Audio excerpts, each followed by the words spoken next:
सभी किसान भाइयों को राजकुमार का प्रेम भरा नमस्कार।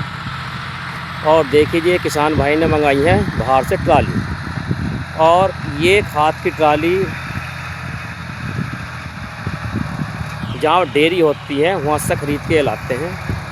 और ये जो ट्रैक्टर वाले होते हैं इन्हें भी इससे रोज़गार की प्राप्ति होती है। तो किसान भाई ने मंगाई है 2 ट्राली।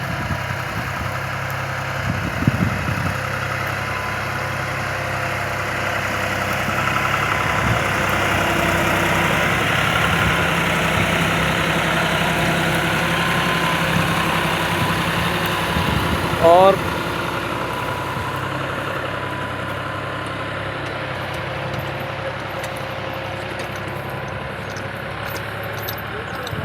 इस समय क्षेत्र में गन्ने की बुआई बहुत तेज़ी से हो रही है।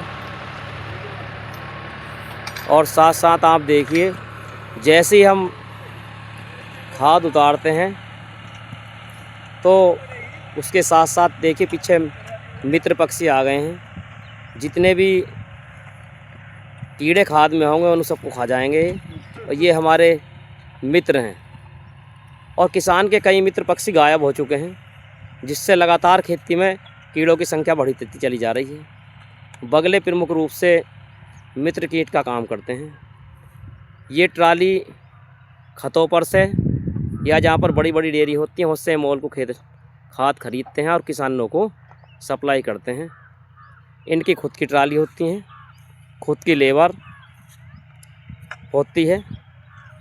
और ये खाद जो होता है गला हुआ नहीं होता है, डायरेक्ट आकर खेतों में डालते हैं। ये देखिए इस समय किसान भाई के खेत में खाद डल रहा है। और ये खेत जो है एडवोकेट भूपेंद्र चौहान जी का है, जो एक बड़े किसान हैं।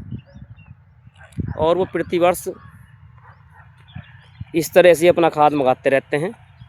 वैसे तो उनके पास डेयरी भी है, लेकिन 15-16 से पशु हैं उनकी डेयरी में, मगर फिर भी जितने खाद की आवश्यकता होती है उतना खाद की आपूर्ति नहीं हो पाती। साथ साथ इस समय सभी किसान भाई जो सरसों काट कर गन्ने की खेती कर रहे हैं वो सभी अपने खेतों में खाद डाल रहे हैं। देखिए दूसरी ओर दूसरे किसान भाई का खेत है, इन्होंने भी आज ही खाद डलवाया है। और खाद डलवाना है भी बहुत ज़रूरी। तो ट्रालियों से एक साथ हमें खाद मिल जाता है, कुंटलों पर खाद आता है। और खाद अति आवश्यक है। देसी खाद से हमारी फसल बहुत बढ़िया होती है। देखिए एक ट्राली से डाल रहे हैं और दूसरी जो ट्रॉली है उसे डालने के लिए बिल्कुल तैयार खड़े हैं। उसका डाला खोल दिया है। जैसे ही ये डलेगा इसके बाद दूसरी ट्राली खेत में डल जाएगी। तो किसान भाइयों गन्ने की बिजाई करते समय खेत में देसी खाद जरूर डालें। एक खेत में 1 एकड़ में जो रेकमेंडेड मात्रा है देसी खाद की वो 20 कुंटल बीघे के करीब, लगभग 1 एकड़ की बात करें तो 100 से 120 कुंटल देसी खाद पर्याप्त होता है।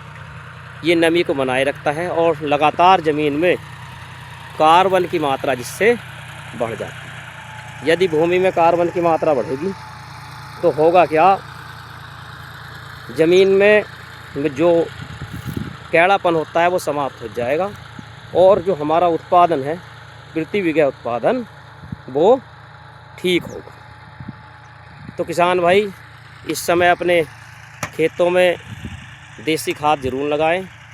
और देसी खाद बहुत ही बढ़िया होता है, जिससे ज़मीन उपजाऊ बनती है और लगभग 3 वर्ष तक इसका असर रहता है। सभी किसान भाइयों और बहनों से अनुरोध है कि इस चैनल को सपोर्ट करें, लाइक करें, शेयर करें और सब्सक्राइब करें। गन्ना हमारी मूल फसल है, क्योंकि इसमें 2 से 3 साल के लिए ये जाती है। तो हम पहली बात तो देसी खाद डाल लें, पलेवा करें और उसके बाद गन्ने की बुआई करें, जिससे हमारा ठीक प्रकार से अच्छा उत्पादन हो सके। साथ ही साथ अच्छी वैरायटियों का भी इसमें अत्यधिक महत्व है। अगर हम अच्छी वैरायटी नहीं लगाएंगे तो भी उत्पादन अच्छा नहीं होगा। इसी के साथ सभी किसान बहन भाइयों को राजकुमार का प्रेम भरा नमस्कार।